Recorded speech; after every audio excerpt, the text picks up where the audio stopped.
Hey everybody, welcome to another edition of Anarchast, your home for anarchy on the internet. I have a really interesting guest coming on from Rome, Italy, Alessandro Fusillo. He's a lawyer in Italy, in Rome. He actually practices all over Europe in international law, and he also just recently became an anarchist. So we're going to ask him what happened. So let's just start with that, Alessandro. How did you become an anarchist? Hi Jeff, thanks for the interview. And yes, it's a long way becoming an anarchist in Europe, and if you get the regular education. I went to a German school here in Rome because I'm half German, so there's a very good German school here. And after school, I went to university studying just law. It's not like college in the United States. You study directly law in order then to have your exam in and to be admitted to the bar. And basically what you get at school and what you get at university is that the state is an unquestionable entity.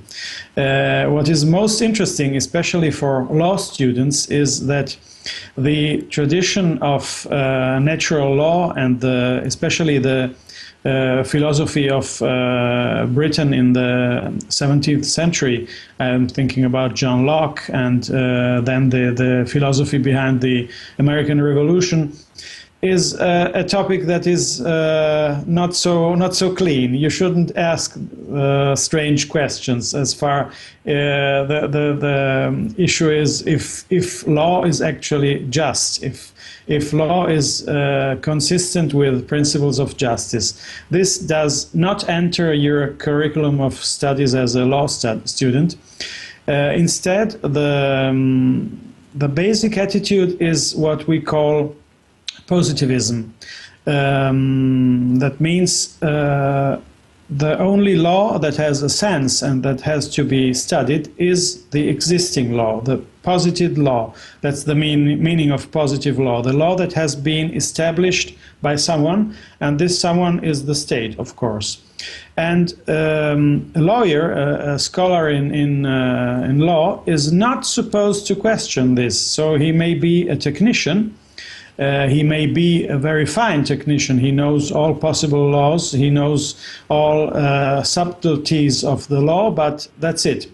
And you are educated in this firm belief that as a lawyer you cannot exceed the boundaries of these limits. If you try to ask these questions, if a law is an intelligent law or is a useful law, then you get a double response. On one hand, they say, well, this is a matter for politics. If you are not, if you don't agree with the existing laws, then you should enter politics and try to change the laws by means of the parliament. That's one answer. The other is, this is not law studies, but it's sociology.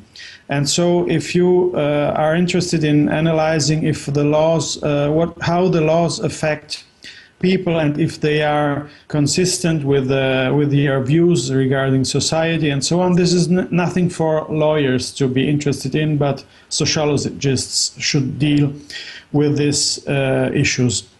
And this brings about a class of lawyers who are just technicians. They don't ask questions and they don't have any doubts.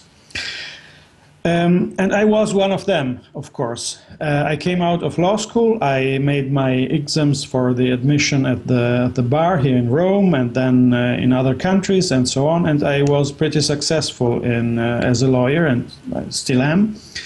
But if you come out of university and get in touch with the actual law, how it works in practice, you cannot avoid to be very upset about all you see. It's just a very dirty play, judges, lawyers, how the whole administration goes on. And what you especially experience in Europe is that I used to say in my early years, we are living in a bureaucratic totalitarianism. And that's it. the state is a gigantic machine which has an enormous amount of people working for the state, which is incredibly greedy. It needs money every day, more and more money. And as an individual citizen, you face this huge beast, this gigantic machine. And as a lawyer, you try to fight it. That was always my experience. I'm rather proud to say I never was on the side of the state, even before I became an anarchist, because I have a natural tendency to be, a natural inclination to be rebellious. I don't like the rules. I try to break them. I try to find a way around them. And the more you get in touch with the way the things work actually, the more it's depressing. And so you understand that taxes are just robbery, that the state isn't there to protect you or to bring about what's best for you, but just to make you work as a slave, and that's it. And I was basically very dissatisfied with what I studied in university and with what I saw in life, and I didn't have a personal philosophy that did satisfy me.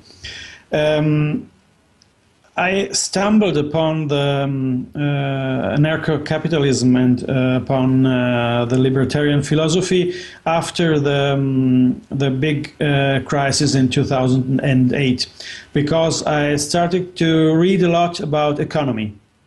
I started with the mainstream, which of course is not interesting at all.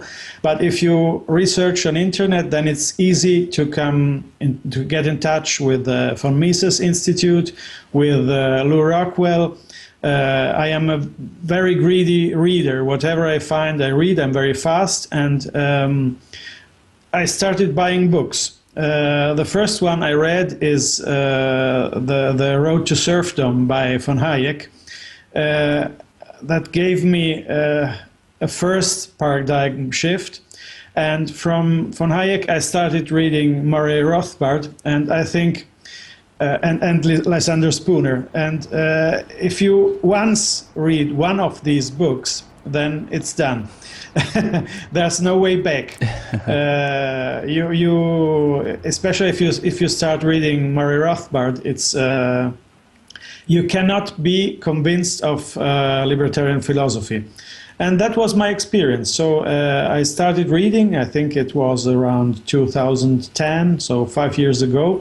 And I'm still reading. I try to improve my education and to read the classics, von Mises, Rothbard, as well as modern authors. Now I'm reading Freedom by Adam Kokesh, that's a wonderful small book, but very clear, very you feel the enthusiasm about the philosophy. And well, reading, once I read a very interesting article by a lawyer of Phoenix, whom you know, it's Mark Victor.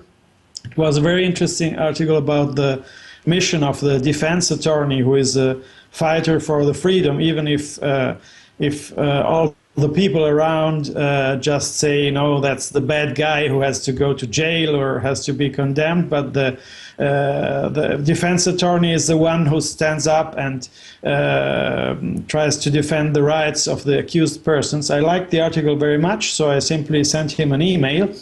And that was the beginning of a very strong friendship. We met in Berlin, here in Europe, once, and now recently I visited him in Phoenix, and that's how I got in touch with other anarcho-capitalists, U.S. anarcho-capitalists like Ernie Hancock and others, and it's very nice to be part of this community. It's not a community in the religious sense. I would shun that, but it's part of. You feel that you have the same ideas. You share the same philosophy.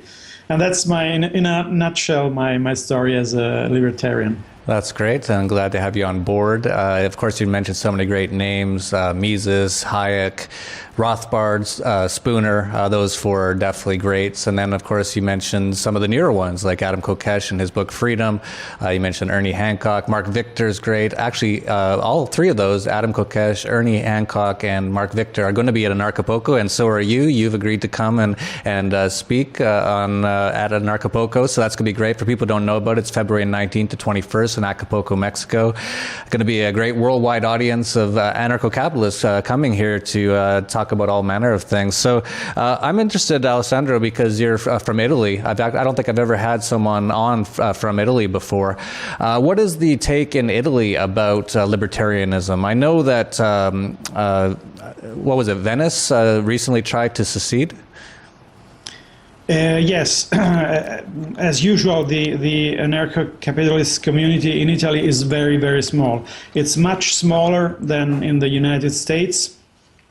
Also because the main bulk of the literature that you can find is, of course, in English, and not everyone speaks English in Italy and reads or writes English, so it's difficult to get the information and to be part of such a community. But there are indeed some very good anarcho-capitalists. There's a very interesting law professor whose name is Carlo Lottieri. He wrote very deep and very interesting books about anarcho-capitalism, and he knows all the relevant authors very well, and he wrote two books which are very interesting. One about anarcho-capitalism as a philosophy, and another one, the title is Why Should We Believe in the State? And it's quite remarkable because he's the law professor in a public university, and that's very, very rare indeed. There are some persons. There's Leonardo Facco, who runs a very interesting website, which is called Movimento Libertario, Libertarian Movement. And so there are a few persons, but it's just that, a few. As you mentioned, one of the ways to get in touch with the libertarian movement in Italy, as in other countries, is secessionism. We have a region in northeastern Italy, which is called Veneto. It's the region of the ancient city of Venice. And there is a very strong and very committed secessionist movement. In fact, in brief, the history of that region is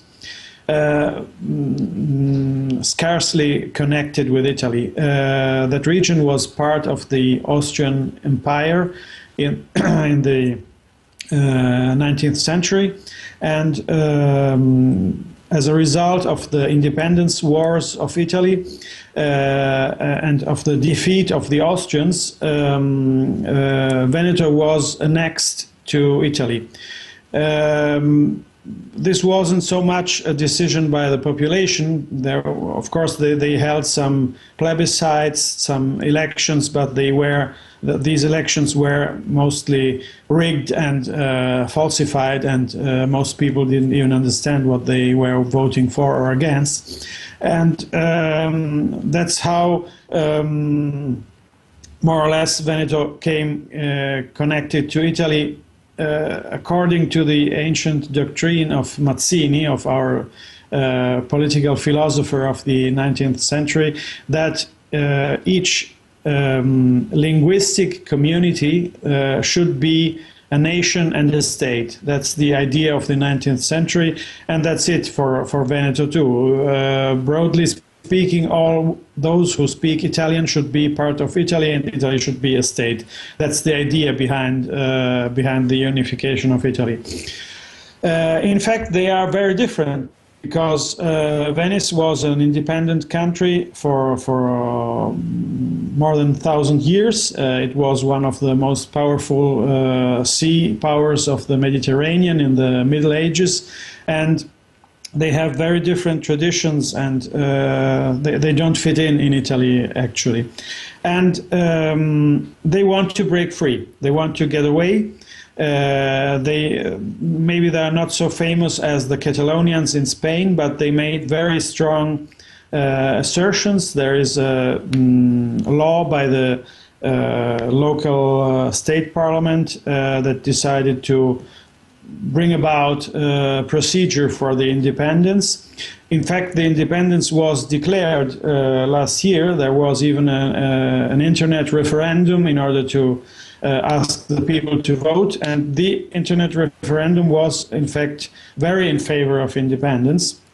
Veneto is a very rich region where the most taxes don't go to the people living there, but go to the rest of Italy, especially southern Italy. So there's a strong economic argument for breaking free from Italy. And it's a very important movement. Of course, as far as a libertarian and anarcho-capitalist is concerned, it's not so interesting to have another state which will do the same things as the Italian Republic. We will have a smaller Venetian Republic which will use coercion and will initiate force against its citizens. It will steal money by taxes and so on and so forth. But as Hans-Hermann Hoppe usually says, it's the first step. And the important thing, in my opinion, is the secessionist principle, because once you accept the idea that smaller countries are able and should secede from the main country, you can't stop it logically. There's a very interesting page from Mises, where he actually said that the secessionist principle, which is correct and which is consistent with principles regarding freedom, brought to its extreme consequences, has the result that anarchy is the result, because you can't avoid, even for the individual, to secede from the state, to opt out and say, I don't want to participate anymore, I don't want to finance your wars, I don't want to finance your crazy welfare programs, and so on. That's why secessionism is very important in Europe now, and in the whole world, because it could be the principle that you could use to convince people to think about the logic which is behind states and the logic which is behind the coercion of the states. And so I'm very in favor of secessionism in this regard. I was very disappointed that Scotland didn't vote to go away from Britain, even if the secessionists, of course, the Scottish secessionists are socialists, and so I don't like them from their political mindset, but the principle would be great. And I'm very in favor of Catalonia breaking apart from Spain and so on. Who knows? Maybe we can see it, because the states are bankrupt. For instance, Italy is a bankrupt state. The welfare isn't working. The whole system of the taxes is rotten, and so they just kick the can another few meters along the road. But how long it can last, I don't know. And that's my hope, that once there will be a major event and maybe a country secedes or whatever. Yeah, I always say if at first you don't succeed, try again. And I'd like to see, of course, 7 billion governments on Earth. And so I think in general, as an anarchists or anarcho-capitalists or libertarians, we want to see more governments. We want to see thousands of them and tens of thousands, hundreds of thousands until we get up to billions. I think that's the logical sort of way that we can get towards more freedom. And the more that we can have more governments, is, of course, the antithesis of that is one government, one world government, which is what they're essentially trying to do with the UN and what they're doing with the Eurozone and all over the world, and the bankers trying to make that happen. That would be the most tyrannical, horrible, most horrible thing that could ever happen for freedom. And so it's very interesting, though, to see that Vienna, I believe it was like 90% said they wanted to secede. Scotland, I believe that was highly rigged from everything I've looked into, the voting.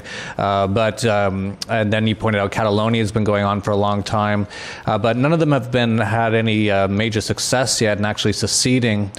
So is it your point that you think that these big nation states like Italy and Spain and Scotland, all these nation states need to collapse first before we can have secession? Maybe it won't be necessary. I would like to see major nation states collapse. I think if a collapse comes, then probably there won't be a new Italian Republic or a new United Kingdom or Germany or whatever, but probably smaller communities will form.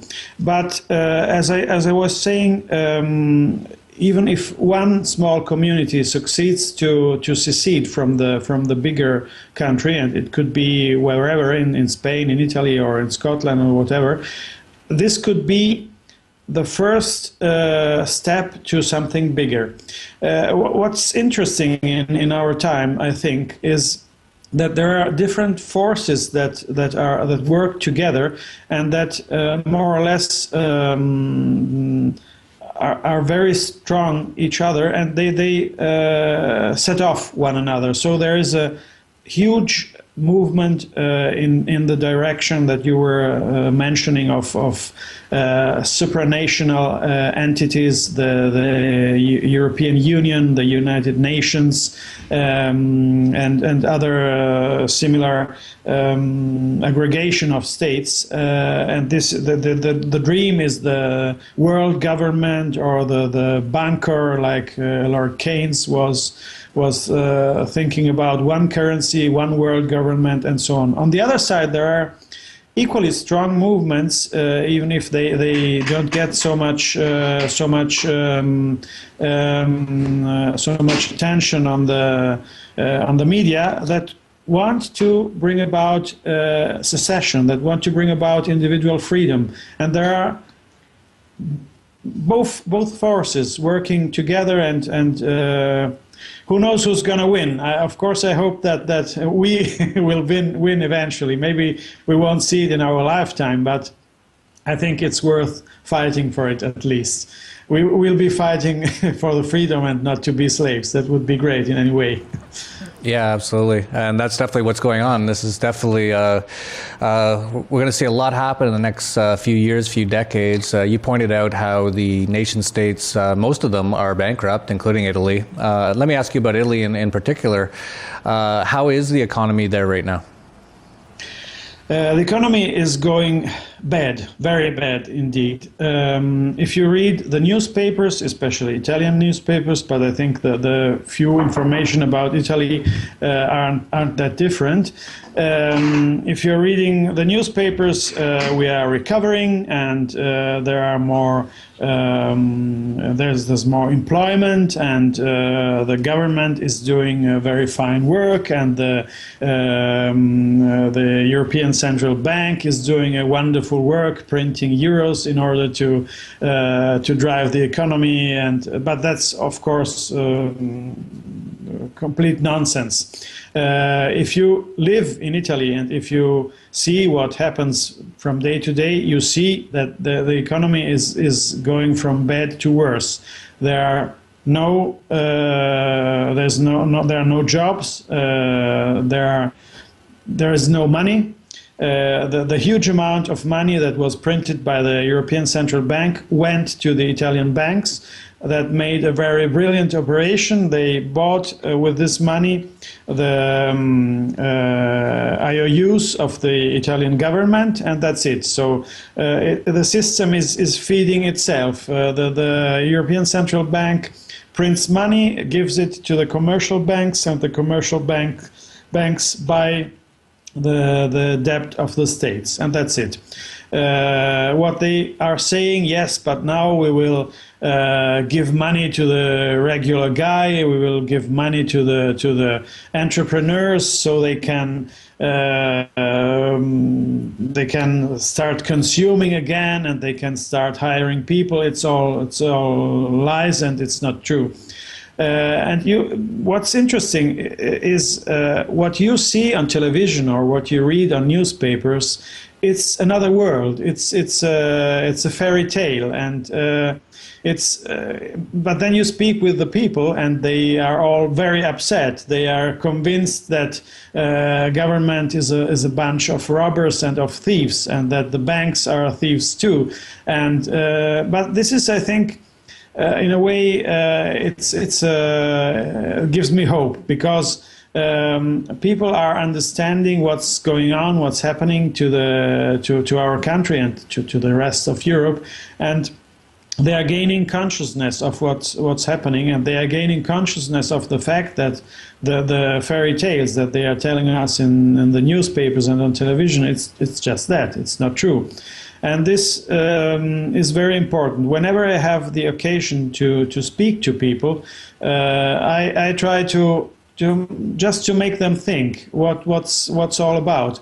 One of the most interesting thing, I usually do it. It's one of my favorites. My favorite victims, in fact, are taxi drivers who have to listen to me for the whole during of the trip, because here we have very hard traffic, so sometimes it's a long time. But it's interesting because I love to explain them how money works, where money comes from. Because if you ask the regular persons, yes, but where does money come from? What is money? And so most of them never thought about this topic, because it's of course it's a topic that you are not supposed to think about. And most of them tell you, well, of course I put my money in the bank, and the bank holds the money for me. Wrong. Some say, so the smarter ones say, yes, of course, I put the money in the bank, and then the bank can use the money to make loans to other guys, and that's how the money is used and goes on and circulates. Wrong again. But once you explain to the people how money really works and where it does come from, and how money is just printed, and how much of your money the bank is supposed to keep in store, and that the banks are all inherently bankrupt, then you see that people start thinking. And this is one of the most effective ways to bring people to think about not so much anarcho-capitalist philosophy, but the crazy world we're living in. Yeah, it was Henry Ford who said in the early 1900s in the US, if people understood how the monetary system worked, they'd revolt tomorrow. And that's why they've been trying to make sure no one really understands how it works. And that's been going on for over a century now. You'd think in Italy, I would think, being quite close to Greece and Cyprus, where they both had Cyprus had bank bail-ins, where they took 50% of people's money in the bank to pay off bank debts. And in Greece, where they shut down the banks, I'm not even sure if they're even still open yet. I know it was closed for a number of months.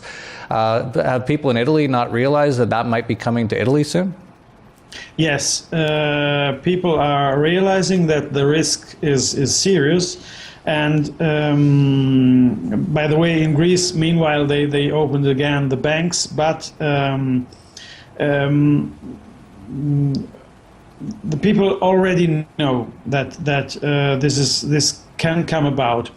And if you see at the at the statistics regarding Italy and regarding Greece, lots of people are taking money out of the country.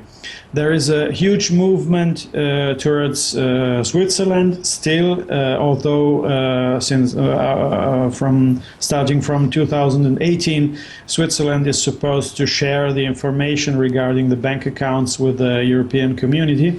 But anyway, people are trying to take the money out of Italy and of other countries like Greece and Spain and so on. Then there is a very strong movement towards gold and towards other real values. People are buying jewelry. Simply, this is one of the traditional ways how Italian families put away some money in real values and not in printed sheets of paper. And if you speak to owners of shops that sell jewelry, they are making really good money in the last months and years, because people are, instead of keeping the money in the bank, maybe they buy a nice ring for their wives, and that's a store of value anyway, gold and nice stones and so on. And the people know exactly that the risk is that the banks can be closed and that the money is at risk. But it's not all of the people. There are lots of persons, especially the most uneducated ones, who simply don't understand. Now, very recently, we had here the first application of a law from the European Union regarding bankrupt banks and regarding the bail-in instead of the bailout of these banks. And 4 smaller banks, but not so small, were basically rescued by other banks of the Italian commercial banks. But the shareholders of the banks, and most importantly, people who bought bonds from these banks, had to take the loss. And 2 days ago, a guy committed suicide because he had invested all his money in the bonds of one of these banks. And you see how the people don't know what they are doing. There were people who had small amounts of money, maybe older people who had just $50,000, $60,000 set apart, and they invested their whole money in the bonds of this bank that was quite obviously bankrupt, and now they are taking the loss. They are ruined for their life. And this shows you how lots of people don't understand anything at all. But again, there are lots of people who understand very well what is going on and are trying to rescue their goods from the greedy hands of the states and from the banks, of course.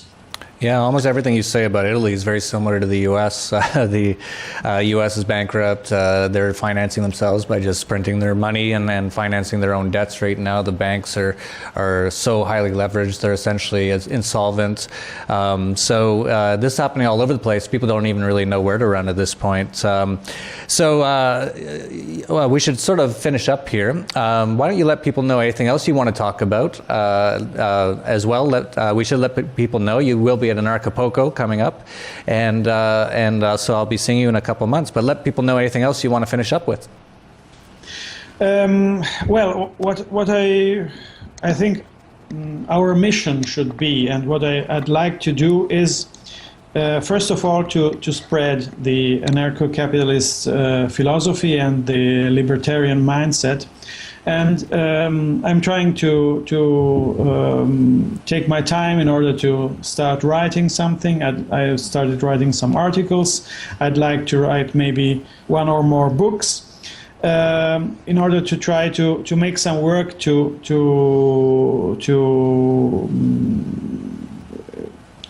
make our philosophy known in Italy and in Europe, where it is not so much.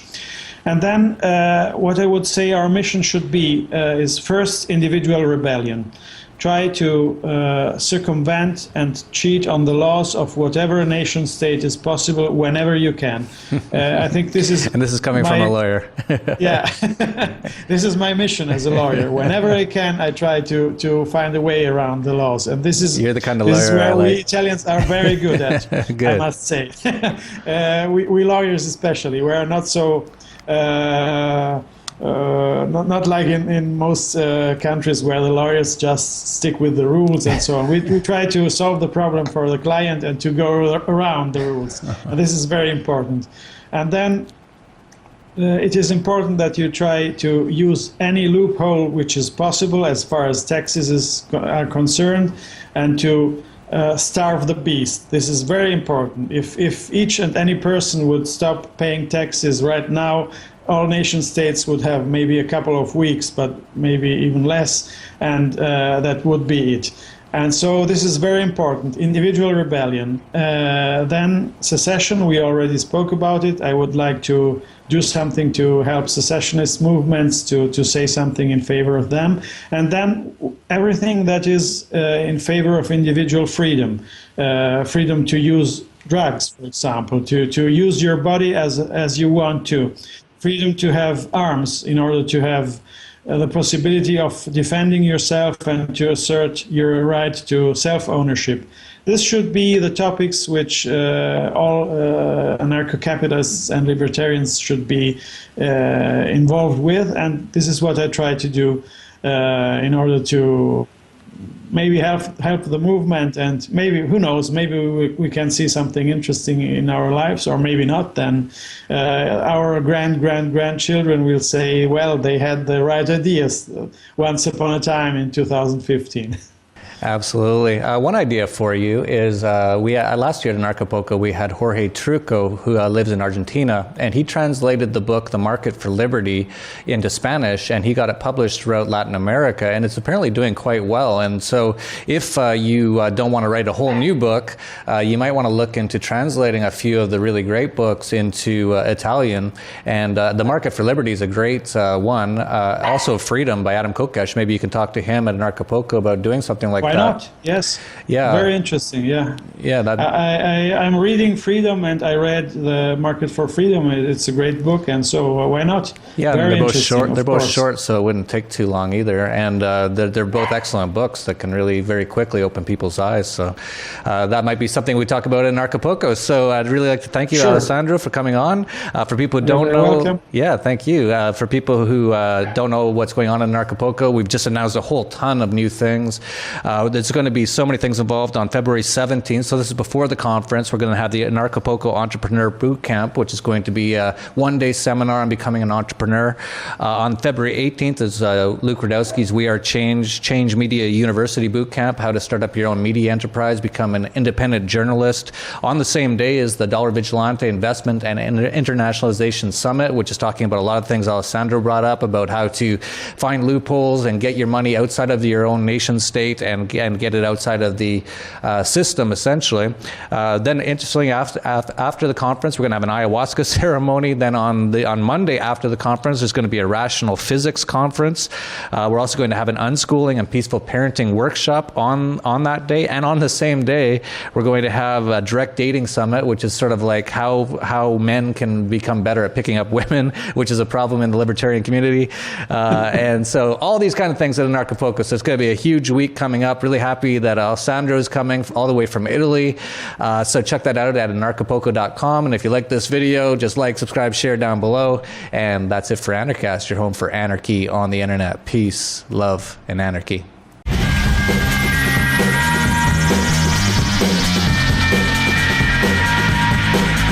I think it's interesting in your introduction in the show, you said it's the world's largest anarcho-capitalist gathering, and I certainly don't dispute that, but wouldn't it be a great world if people did dispute that, and people were arguing about, different anarcho-capitalist conferences? Are you aware of many different anarcho-capitalist conferences around the world? Because these bastards have no power but that which we give them. We've given them that power, and we've allowed them to run roughshod over the world. We've allowed millions of people's lives to be destroyed, and I don't give a shit what anybody wants to say. I have no interest in political correctness. We are directly responsible for that bullshit, and this is why we must stop it. No one else is coming in to save us. There is no fucking savior. We have to change this circumstance. So I say it because I don't believe we have any chance of handing over this world to our children and future generations in a better state unless we take responsibility. From Acapulco, Mexico, this is Anarchast.